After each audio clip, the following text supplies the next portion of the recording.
Binuhat ni ano ay matindi ang yakap ni ni Arjun. Sige no. Kahit sino po, mga kaibigan, papaids yan eh. Papaido special. Ano kayo mong silos? Mga idsi. Okay, pwedeng i-love team dito kay Arjun. Papaido, Edsi, Arjun. Pagkayaka po ni Arjun, mga kaibigan, kitang-kita ko. Sabi pagkayakap-yakap po ni Arjun, mga kaibigan. Ano yan, may sakit wala. Alam niyo po, masakit ang sikmura mo, mahika ka, di ka makakayakap.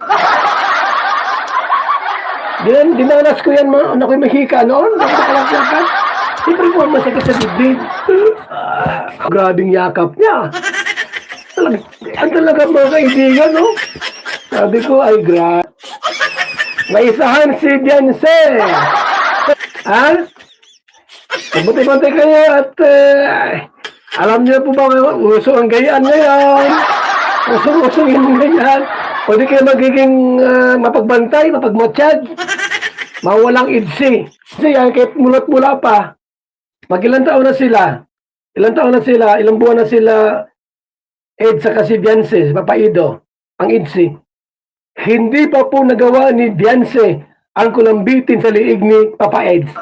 Pero si Arjun po, isang tawag lang. Abay, may nagtanong din, si Papaido tinawag. Abay, mali kayo. Bakit di ba sabi nindo? Ang daming pwedeng tawagin, bakit si Papa Eds? Abay, bumulong. Hindi nyo ba alam po doon sa bahay ni Carla? Noong pagkatawag po kay Papa Eds, binuhat nakayakap. Abay, magaling na. Magaling na.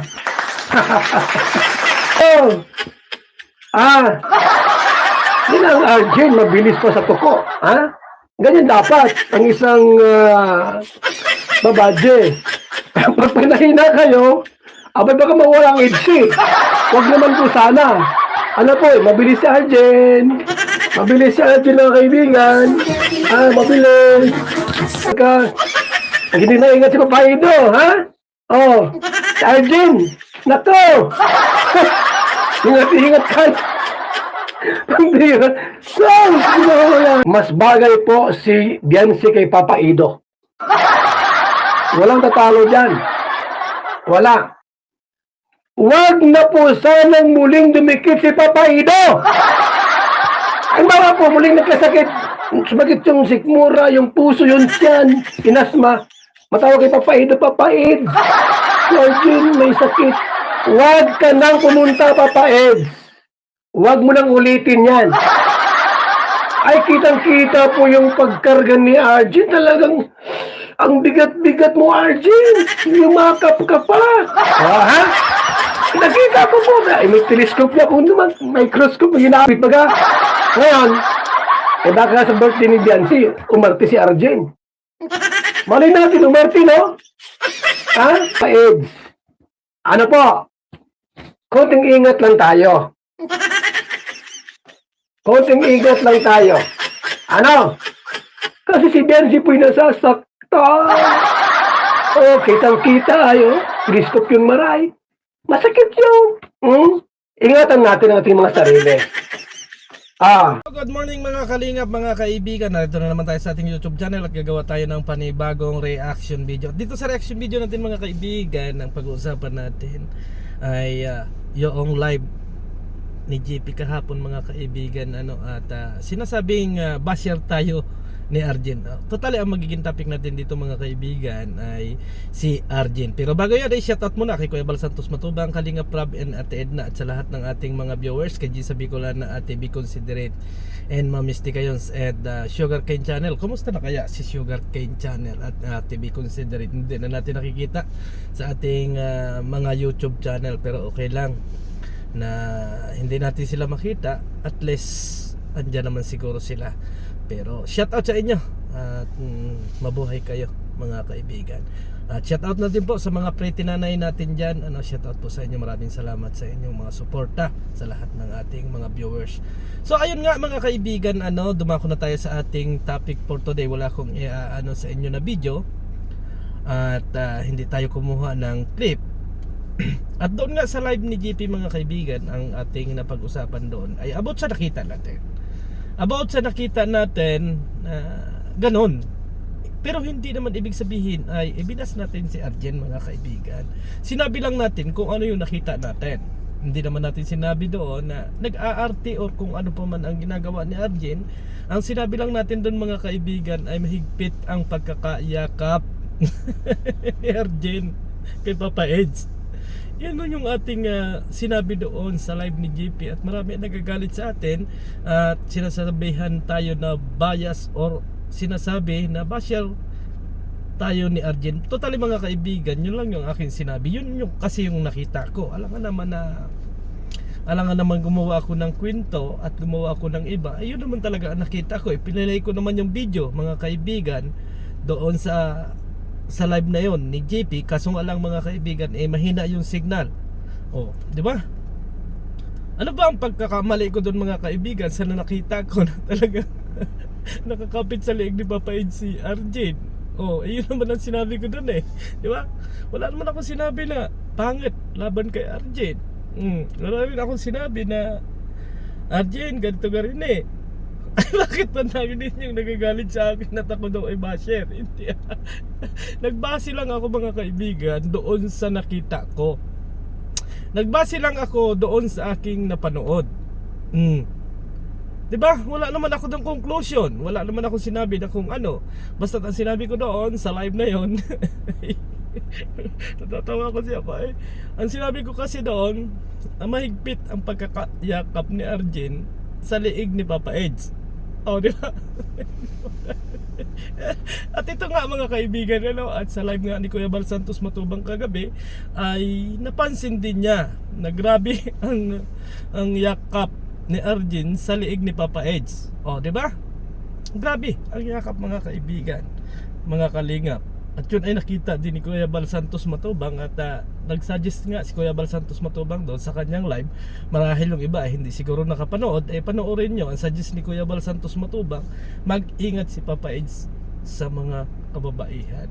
Kasi hinalimbawa niya doon kay Maribel mga kaibigan, kasi nakakuha namin ang kwento ni Maribel na si Maribel ang may gusto doon sa kanyang asawa, napakakasalan niya sa ngayon. Kaya nangyari na nabuntis si Maribel. Kasi ang kwento ng mag-asawa ay dumadalaw lagi si Maribel doon sa bahay ng lalaki. So siyempre medyo nagalit siguro yung lalaki, sinaksak si Maribel. Kaya yun yung nangyari, nabuntis mga kaibigan. Kaya ginagawa naman yun ni Kuya Bal kahagabi ay naging awareness lang. Awareness lang naman yung kay Kuya Bal. At hindi rin naman pambabas yung kay Kuya Bal. Natutuwa nga ako doon sa live ni Kuya Bal Santos Matubang Kasi mas mabilis daw itong si Arjen kaysa kay Beyonce. Good vibes naman yung live ni Kuya Bal Santos Matubang. Pero kaya naisama natin yung live na yun ni Kuya Bal Santos Matubang kasi para parehas lang yung aming nakita. At wala rin naman kaming sinabi na kung ano abot sa mga bagay-bagay na yan. Hindi naman namin ibinas si Arjen. Nagsabi lang kami doon sa aming nakita. Hindi naman namin alam kung ano ba yung mga sakit na yun o kung ano pa man yung mga ano na yun. Pero doon sa point na ito mga kaibigan, kasi marami na rin tayo nakasalamuha na nagkakaroon ng asma, nagkakaroon ng hika mga kaibigan. Ano ganito kasi yan, yung iba nagagalit na sinasabi na pagkatapos daw madala sa doktor ay nakapag TikTok na itong si Arjen. Ganito po mga kaibigan, ang isang hika kasi mga kaibigan at naranasan din natin yan doon nung mga kabataan pa siguro natin yon, na kapag natapos yung ano mo na yon ay normal ka na uli. Normal na uli yung iyong kaisipan, normal na ang lahat. As in parang atake lang talaga na dumadating yan, pero napakadali rin naman na ma-resolve. So yun ang ano nun mga kaibigan, hindi pwede talaga makapag-TikTok. At doon sa sunod na content nga ni Kalingap Ido dito kay Arjen, so marami pang sinabi si Arjen na nararamdaman niya. Masakit ang puso, masakit ang lahat. Ewan ko kung ano pa yung iba't ibang sakit, ano mga kaibigan. Hindi man tayo doktor, hindi man tayo nurse, sana ay mapacheck upan ng maayos ito at totally hihintayin na lang yung resulta ng check up nitong bata na to. Tingnan natin kung ano ba talaga yung sakit ni Arjen, kasi kung hika lang yun ay normal na uli na makakalabas siya at hindi na kinakailangan, kasi mga kaibigan, na agad ay isusugod sa ospital kung hika din lang, kasi madali namang resolbahan yan.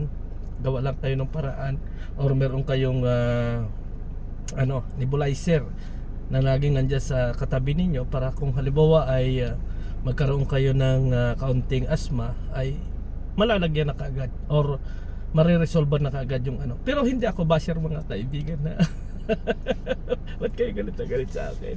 Hindi naman ako basher eh. Nagsabi lang ako nung aking nakita, nagsabi lang ako nung aking mga naging nasa aking manonood.